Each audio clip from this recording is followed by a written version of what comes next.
Kita awali informasi Anyus Pagi hari ini dari Aceh. Pemirsa, Lembaga Peradilan Syariat Islam menjatuhkan hukuman cambuk kepada seorang mahasiswa dan kekasihnya. Pasangan kekasih ini dihukum puluhan kali cambukan karena kedapatan warga tengah berduaan di dalam kamar kos.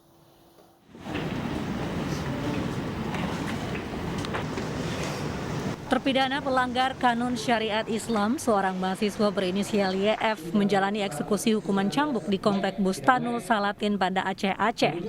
Tak hanya YF, teman wanitanya berinisial FL juga menjalani hukuman cambuk. Keduanya sama-sama divonis 22 kali cambukan karena kedapatan oleh warga tengah berduaan di kamar indekos. Mahkamah Syariah atau Lembaga Peradilan Syariah Islam di Aceh menjatuhi putusan keduanya dengan pasal yang dilanggar, yakni pasal 25 ayat 1 Kanun Aceh nomor 6 tahun 2014. Kos-kosan, mereka kedapatan warga sedang di dalam rumah, sedang waktu dibuka sih memang udah selesai, kejadian udah selesai, mereka bercubu-cubu di dalam, sudah mendekati zina. Mereka ini hubungannya pacaran, katanya pacaran. Status mereka itu pelajar atau seperti apa? Yang satu mahasiswa, yang laki mahasiswa, yang perempuan datang kemari mau cari kerja, tapi belum dapat kerja, lagi nyari-nyari kerja. Baru juga di Banda Aceh, katanya baru sebulan. Putusan pengadilannya 25 kali cambuk, dipotong dengan masa tahanan yang udah jalan sekitar 75 hari, jadi dipotong dengan 3 kali cambuk. Jadi tinggal 22. Proses eksekusi hukuman cambuk disaksikan sejumlah masyarakat dan aparatur pemerintah Kota Banda Aceh. Dari Aceh, Syukri Syarifuddin, iNews melaporkan. Pemirsa, ratusan mahasiswa menggelar aksi di kampus Gunadarma, Depok, Jawa Barat. Para mahasiswa menuntut penyelesaian masalah internal di kampus mereka.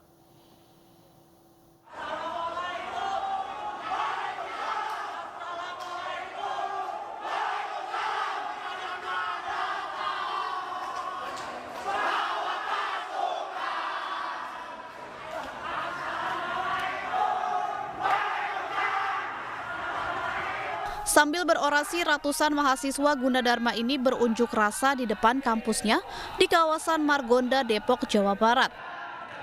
Kedatangan mereka membawa 8 tuntutan terkait penyelesaian masalah internal di kampusnya. Transparansi biaya perkuliahan dan proses sertifikasi profesi juga menjadi perhatian mahasiswa dalam aksinya kali ini. Mereka memilih bertahan di area kampus hingga pihak universitas mau menerima untuk audiensi. Dari Depok, Jawa Barat, Iyung Rizky, iNews melaporkan. Unjuk rasa menolak daerah otonomi baru dan otonomi khusus jilid kedua di Nabire, Papua berlangsung ricuh. Masa pengunjuk rasa berusaha menyerang aparat kepolisian yang berjaga.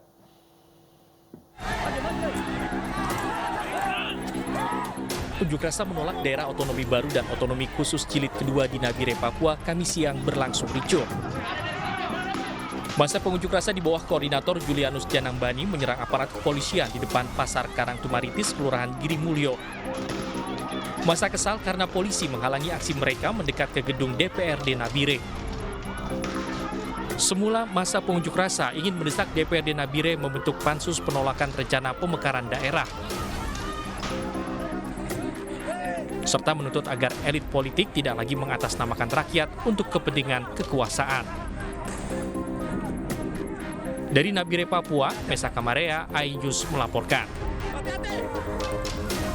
Sementara itu, puluhan penggarap di Pematang Siantar, Sumatera Utara menolak aksi pematokan lahan. Penolakan pematokan tanah oleh petugas diwarnai kemarahan para penggarap.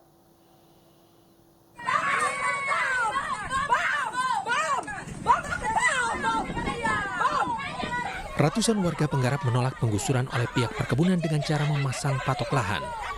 Pihak PTPN 3 Kebun Bangun mengambil alih lahan yang sudah digarap warga lebih dari 18 tahun. Warga penggarap mengklaim pihak perkebunan PTPN 3 Kebun Bangun tak berhak lagi atas lahan yang mereka garap. Sebelumnya hak guna usaha perkebunan PTPN 3 sudah habis sehingga warga menggarap lahan.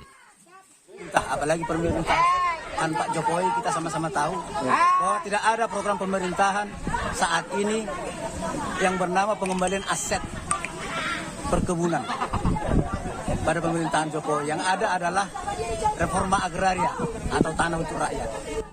Sementara pihak perkebunan menyatakan jika hak guna usaha sudah diperpanjang hingga 2029. adalah dalam rangka untuk penyelamatan aset negara, di mana aset negara tersebut selama ini diokupasi dan dikuasai dan diusahai oleh masyarakat tanpa alas hak. Itulah kegiatan kita hari ini. Kita selaku manajemen PT PN 3 ingin menguasai kembali apa yang sudah dikuasai masyarakat tanpa alas hak. Pihak perkebunan terus melakukan pendekatan bagi para penggarap yang bersedia meninggalkan lokasi lahan dengan menyiapkan ganti rugi. Personil gabungan TNI Polri mengamankan pematokan lahan. Dari Pematang Siantar, Sumatera Utara, Dharma Setiawan, iNews melaporkan. Desa tak terima rumahnya dieksekusi, sejumlah ibu-ibu di Nrekang, Sulawesi Selatan mengadang alat berat.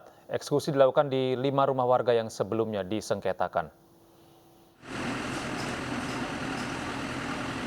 Sejumlah ibu-ibu mengadang alat berat saat eksekusi rumah di Desa Bubun Lamba, Kecamatan Angireja, Kabupaten Nrekang, Sulawesi Selatan.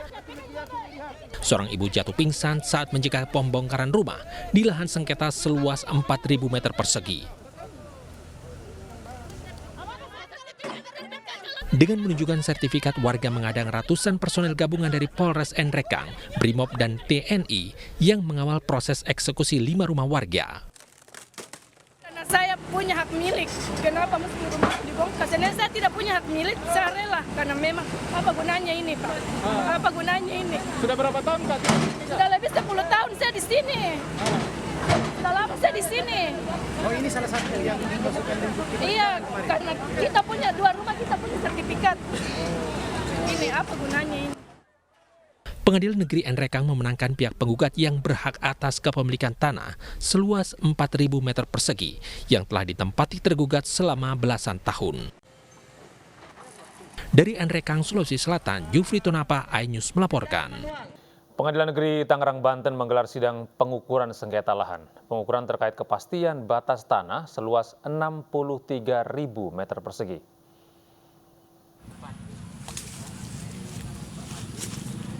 Pengukuran lahan sengketa digelar berdasarkan adanya gugatan dari Ahmad Ghazali terhadap Tahir Abdullah atas kepemilikan lahan seluas 63.000 meter persegi di Desa Kohot, Kecamatan Paku Haji, Kabupaten Tangerang.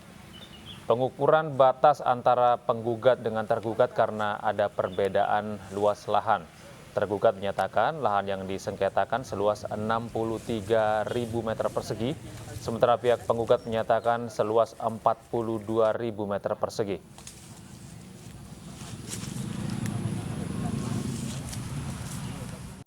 Tadi dalam penunjukan batas ada sedikit perbedaan ya, karena mereka batas-batas itu menggunakan bambu ya, bambu patok bambu, sementara kami atas objek ini sudah berdiri pohon-pohon ya sebagai batas tanah kami, dan itu sudah ditanam sudah lama gitu kan, sehingga sudah terlihat sangat jelas di sini batas-batasnya tinggi-tinggi ya. Itu beli dari penduduk setempat memang. Melalui Pak Haji. Saya dengan bukti-bukti AJB banyak, semua ada foto-foto transaksi, kwitansi semua lengkap. Beli dari pemilik yang sebenarnya, dan inilah faktanya. Cuma memang di lapangan ini memang ada menguasai dari pihak lain gitu loh, ada mendalilkan, ada memiliki dari SAM. Kan SAM itu kan punya SAM belum tentu benar gitu loh. Makanya itu kan ada proses pengadilan gitu loh. Itu harus dibuktikan lagi. Bagaimana perolehan SAM-nya, kita kan bagaimana proses penerbitannya, itu kan dinilai lagi. Gitu. Jadi nggak serta-merta punya SAM itu, oh saya punya SAM, saya pemilik yang benar. Belum tentu. Makanya itu kan banyak SAM yang digugat dan dibatalkan juga. Itulah fungsi dari